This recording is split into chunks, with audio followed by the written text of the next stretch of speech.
எல்லோருக்கும் வணக்கம். நான் உங்கள் பிரணவ். திஸ் இஸ் எஃப்டி சினிமாக்காரன். வாங்க வீடியோக்குள்ளே போகலாம். வீடியோ போகிறக்கு முன்னாடி நம்ம சேனல் நீங்கள் புதுசாக இருந்தீங்கன்னா சேனல் சப்ஸ்கிரைப் பண்ணி சப்போர்ட் பண்ணுங்கள். ஸோ வாங்க வீடியோக்குள்ளே போகலாம். இன்றைக்கி எந்த படத்தை ஒரு ரிவ்யூ பார்க்க போகிறோன்னா பறந்து போ. இந்த படத்தை யார் டைரக்ட் பண்ணியிருக்கா அப்படின்னா ராம் அவர் தான் இந்த படத்தை டைரக்ட் பண்ணியிருக்காப்புல. இந்த படத்தில் யார் நடிச்சிருக்காங்கன்னா மெர்ச்சி சிவா இந்த படத்தில் நடிச்சிருக்காப்புல. ஒரு புது ஆக்ட்ரஸ் அவங்க நடிச்சிருக்காங்க. அவங்க பேர் எனக்கு தெரியல. நான் கீழே பேர் நான் போடுறேன், நீங்கள் பார்த்து தெரிஞ்சுக்கோங்க. நான் இந்த படம் பார்க்க போகும்போது சரி ராம் அவரோட படங்கள் வந்து பார்த்திங்கன்னா ரொம்ப ஆழமான பதிவுகள் அதிகமாகவே சொல்லுவாப்புல. அவரோட படங்கள் எல்லாமே பார்த்திங்கன்னா ஒரு ஃபீல் குட்டும் இருக்கும், சம்திங் ஒரு ஃபீலிங்கும் இருக்கும். அந்த மாதிரி அந்த படங்கள் அவர் வந்து எப்போவுமே ப்ரெசென்ட் பண்ணுவாப்புல.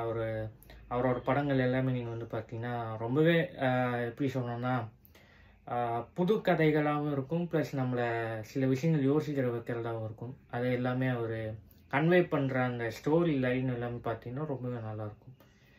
அந்த மைண்ட் செட்டில் தான் நான் பறந்து போ அந்த படத்தை நான் போய் பார்க்க போனேன்.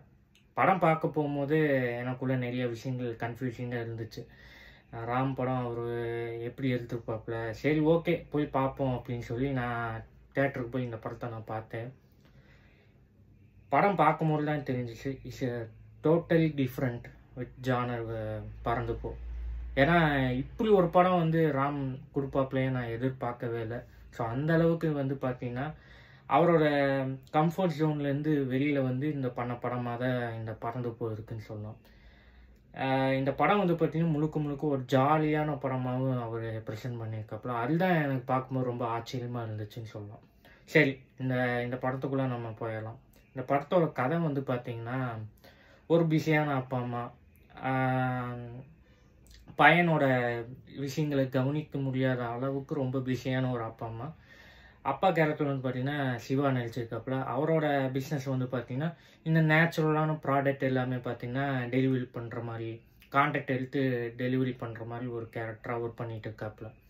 இன்னொரு கேரக்டர் அம்மா கேரக்டர் வந்து பார்த்திங்கன்னா அவர் இந்த ட்ரெஸ் கடையில் இருக்காங்களா அவங்க அந்த ட்ரெஸ் எல்லாம் டெலிவரி பண்ணுறதா இருக்கட்டும், விற்கிறதா இருக்கட்டும், அந்த மாதிரி விஷயங்கள் அவங்க பண்ணிகிட்டு இருக்காங்க.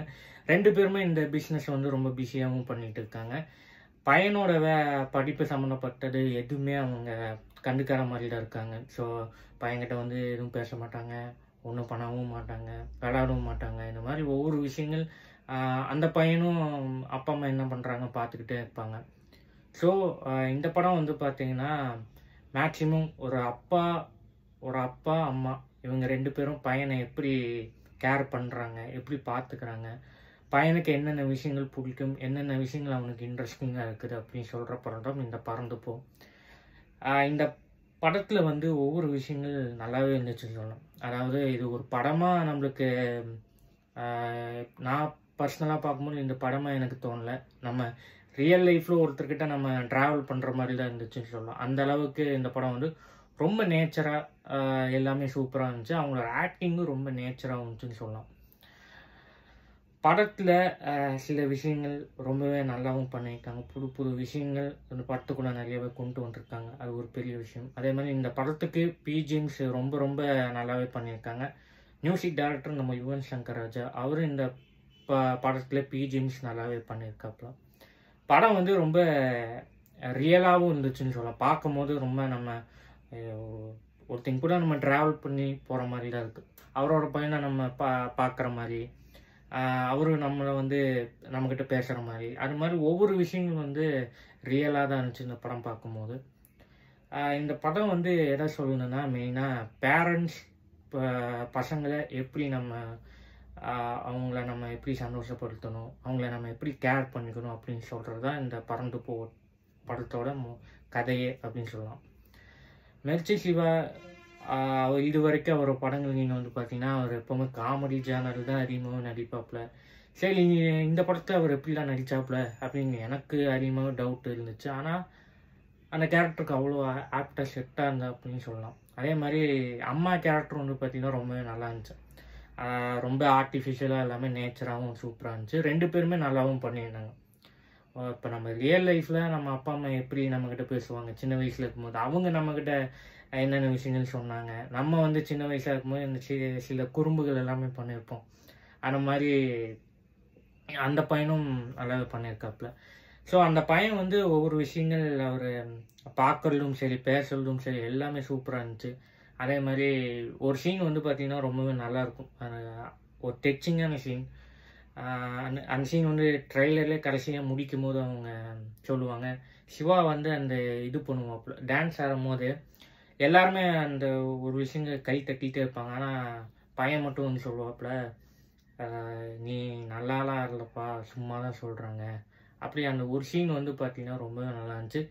எல்லா சீன் வந்து பார்த்திங்கன்னா ரொம்ப எமோஷ்னலாக நம்மளை கண் கலங்க வைக்கிற அளவுக்கு எல்லாமே அவர் பண்ணியிருக்காப்புல. இருந்தாலும் ரொம்பவே சூப்பராக நல்லா ப்ரெசென்ட் பண்ணியிருக்காப்புலன்னு தான் சொல்லணும். அதுதான் உண்மை.